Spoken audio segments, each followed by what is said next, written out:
Assalamualaikum dan salam sejahtera. Video kali ini merupakan video tutorial berkaitan dengan proses penetapan jadual tanaman. Okey. Apa itu jadual tanaman? Jadual tanaman merupakan SOP tanaman berkaitan komoditi yang perlu dipatuhi oleh setiap pengusaha lah. So maksudnya setiap PPK akan mengeluarkan satu SOP tanaman yang perlu dipatuhi oleh setiap pengusaha supaya setiap komoditi atau tanaman pengusaha tu mampu mengeluarkan hasil yang lebih optimum lah. Okay. So nanti dalam jadual tanaman ni akan memerlukan tindakan pengesahan atau tindakan yang perlu diambil oleh setiap pengusaha berkaitan projek ataupun komoditi mereka lah. Okay. So nanti saya akan terangkan lebih lanjut tentang proses-proses dan juga kelebihan jadual tanaman ini.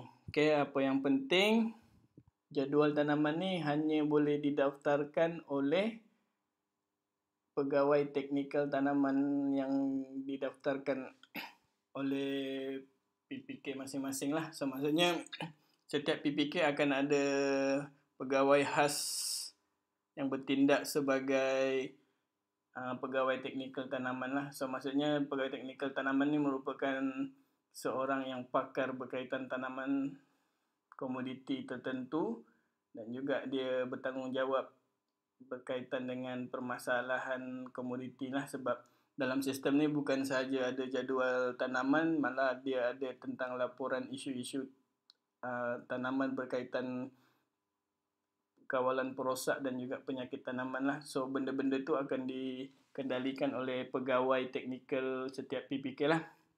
Okay. So dalam video ni saya akan terangkan proses pendaftaran untuk jadual tanaman. Okay. So dia hanya boleh didaftarkan oleh pegawai teknikal. So kat sini saya log masuk sebagai pegawai teknikal.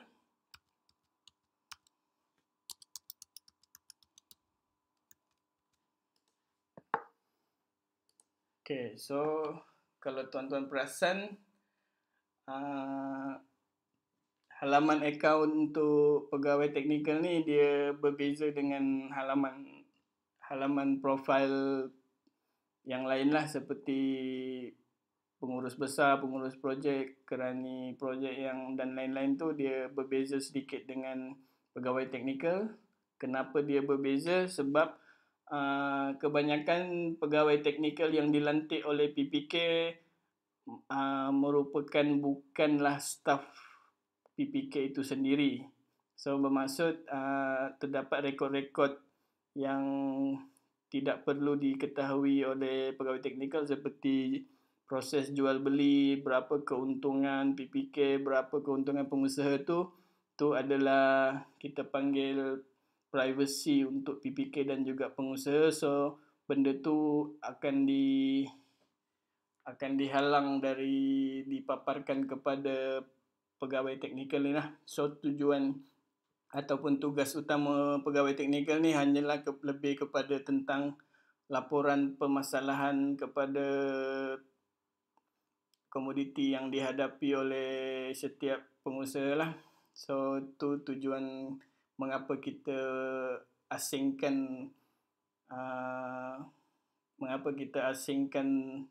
susun atur akaun setiap PPK itulah. Okay. So harap tuan-tuan faham. Seterusnya saya akan tunjukkan video ni khas untuk jadual tanaman terlebih dahulu. Nanti kita akan pergi kepada kawalan penyakit dan perosak ni lah. Okay, so untuk video ni khas untuk jadual tanaman. So kalau tuan-tuan klik pada jadual tanaman ni, ni saya log masuk sebagai pegawai teknikal tanaman. Okay, kalau tuan-tuan klik pada jadual tanaman ni, so dia akan senaraikan semua komoditi yang berdaftar di bawah PPK tuan-tuan lah. So sebab yang ni untuk PPK Kuala Langat yang video sebelum ni saya dah tunjukkan kita hanya daftarkan 2 komoditi saja. So kalau lebih, so dia akan paparkan semua komoditi yang ada lah. Okay. So kalau komoditi tu belum didaftarkan jadual tanamannya, so pegawai teknikal ni kena membuat pendaftaran barulah untuk setiap komoditi tu, pendaftaran jadual tanaman baru. Okay, so hanya perlu klik pada daftar jadual tanaman. Okay, SOP jadual tanaman ni kita sediakan mengikut minggu. So maksudnya dari mula tanam, minggu pertama petani tu kena buat apa SOP dia. Minggu kedua apa tindakan yang perlu dilakukan oleh petani itu. Minggu ketiga dan juga minggu seterusnya lah, sampai proses buang pokok lah, maksudnya pusingan komoditi untuk petani itu dah berakhir dan bermula semula ke pusingan seterusnya lah. Okay. So kita sediakan mengikut peringkat dan juga mengikut minggu lah. Okay, so yang ni saya daftarkan nama peringkat dia, contoh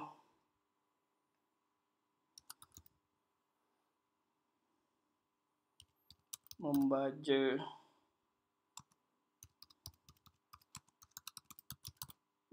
untuk minggu pertama dari tarikh semai, dan juga masukkan penerangan peringkat tu lah. Okay, penerangan peringkat tu adalah kita panggil kandungan lah, ayat-ayat untuk menerangkan apa itu proses membaja untuk minggu pertama ni. Okay, untuk lagi senang difahami.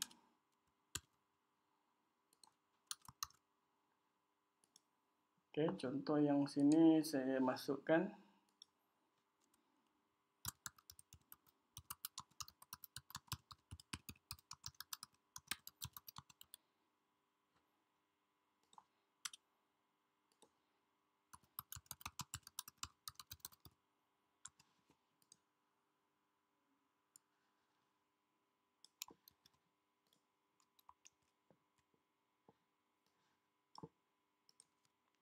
okay, contoh ni lah, masukkan ayat-ayat yang dirasakan perlu. Okay, lepas tu pada bahagian seterusnya tuan-tuan kena masukkan kaedah pelaksanaan lah. So kaedah pelaksanaan ni adalah menerangkan cara-cara proses membaja ni lah. Okay, so tuan-tuan kena buat penerangan. Sebagai contoh di sini saya masukkan secara contoh saja. Okay. So contoh kat sini saya letak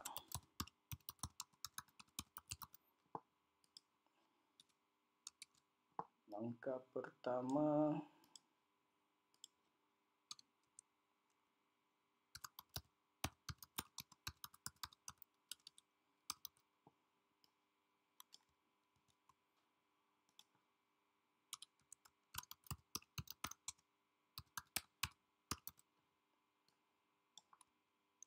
okay, ini adalah contoh kemasukan data untuk kaedah pelaksanaan. Sekiranya tuan-tuan ingin memasukkan gambar, tuan-tuan hanya perlu klik pada masukkan gambar ni lah. Contoh untuk langkah pertama ni, tuan-tuan nak masukkan gambar, tuan-tuan hanya perlu klik pada ikon picture ni. So tuan-tuan boleh search kat gambar tu lah. Okay, contoh masukkan gambar kat sini, tuan-tuan boleh buat sizing dia.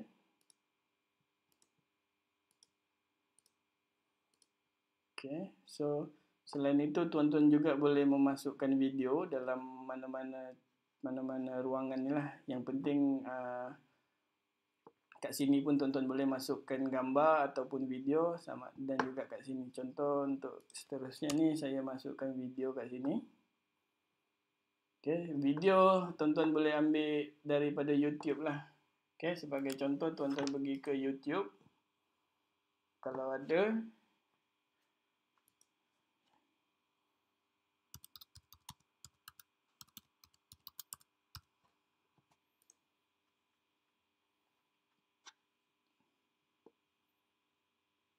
Okey, contoh kita ambil video ni. If you're serious about it, you need to build systems. And you have to find a great... Okey, tuan-tuan hanya perlu klik pada share ni. Tuan hanya perlu copy. Okey, dan tuan-tuan perlu pergi balik ke mana-mana section dalam ni. Tuan-tuan nak letak kat sini boleh. Nak letak mana-mana bahagian dalam ruangan ni lah. Okey, contoh saya letak pada bahagian terakhir ni. Kemudian saya klik pada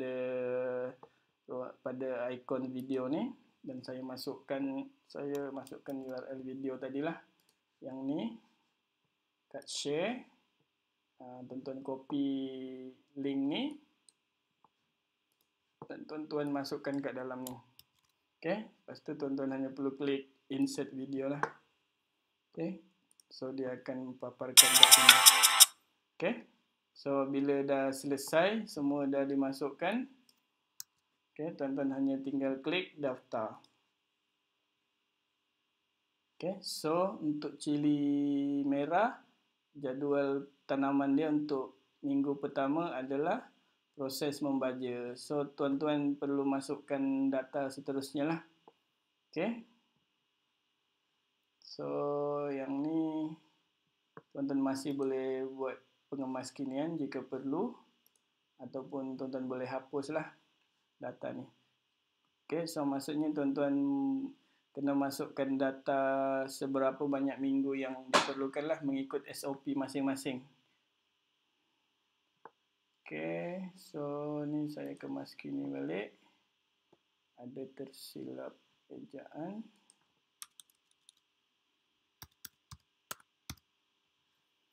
Okey, saya klik kemas kini. Okay.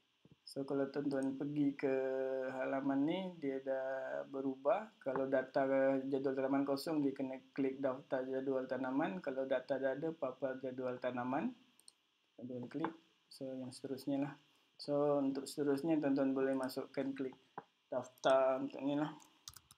Untuk minggu seterusnya. Proses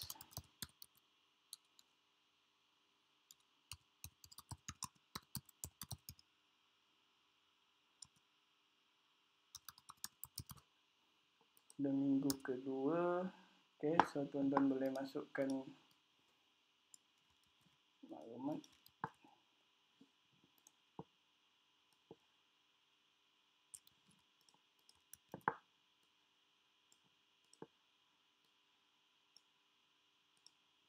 Okey. Okey, ni untuk minggu kedua. Ni minggu pertama, minggu kedua dan juga seterusnya lah kalau tuan-tuan boleh tambah. Okey, ini bergantung pada SOP tuan-tuan punya PPK lah. Kalau ada 8 minggu, masukkan 8 minggu. Kalau 10 minggu, masukkan 10 minggu dan seterusnya. Okey, so yang ni saya daftar satu lagi.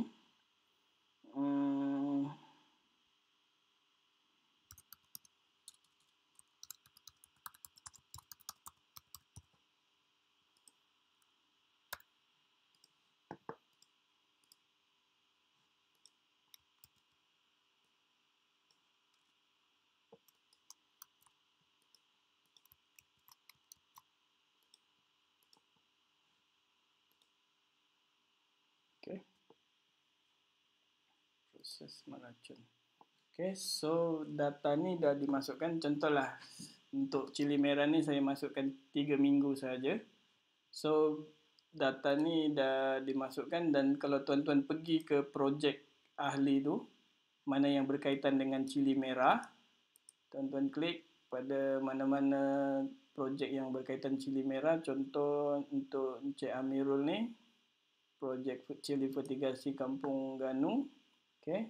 So kalau tuan-tuan klik pada pusingan dia, papar profil ni.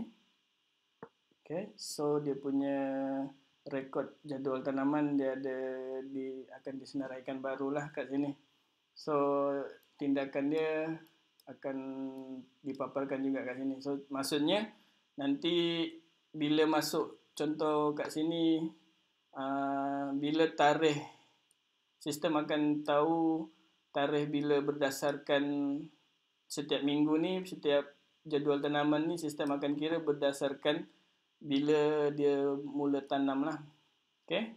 Bila dia mula tanam, so nanti sistem akan buat kiraan pada berdasarkan minggu yang dimasukkan lah. Contoh dia start tanam 1 Januari 2020, so maksudnya minggu pertama dia adalah 1 Januari 2020 hingga 7 Januari 2020.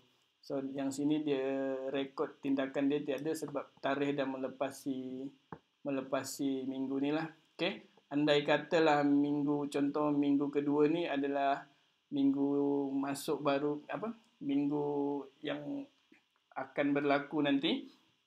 So contoh bila masuk saja 8 Januari ni, sistem akan menghantar SMS kepada Encik Amirul ni menyatakan minggu sekarang ni dia patut membuat proses membuang cabang pertama. So sistem minta dia mengesahkan bahawa dia telah membuat proses membuang cabang pertama ni. Okay? So nanti dia, kalau Cik Amirul tu dah mengesahkan dia telah membuat proses jadual tanaman ni, nanti kat tindakan ni dia akan tulis tindakan telah diambil lah. Okay? Tu tujuan utama dia. So kalau tuan-tuan lihat pada pusingan pertama ni dan dia punya laporan prestasi, dia juga akan paparkan dia punya pematuhan jadual tanaman lah.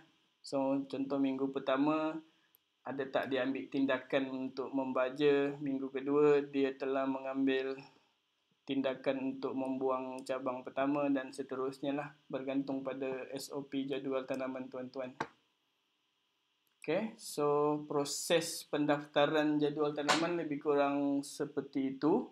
Cuma nanti pada video lain ataupun video khas untuk cara-cara untuk mengesahkan tindakan pada jadual tanaman ni, saya akan buat khas video dia untuk pengusaha lah. So nanti tuan-tuan hanya boleh lihat pada video akan datang. Nanti saya akan tunjukkan cara bagaimana untuk mengesahkan tindakan setiap proses pada minggu-minggu jadual tanaman ni.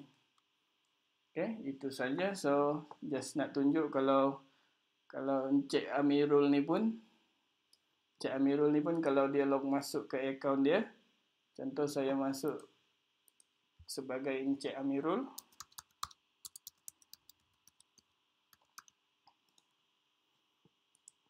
Okay, kalau dia pergi kepada projek dia pergi papa profile, dia pun akan dapat maklumat yang samalah, jadual pematuhan dia. Okay, so sepatutnya proses pendaftaran jadual tanaman ni dilakukan terlebih dahululah sebelum proses pendaftaran projek setiap ahli. So maksudnya bila ahli mendaftar ataupun kerani projek mendaftar projek untuk setiap ahli ni, so jadual tanaman tu telah tersedia. Okay, so saya rasa itu saja untuk setakat ni proses pendaftaran. Cuma kalau video seterusnya nanti saya akan tunjukkan bagaimana cara untuk mengesahkan tindakan untuk setiap pengguna ataupun pengusaha ni. Okay, itu saja untuk setakat ni. Sekian, terima kasih.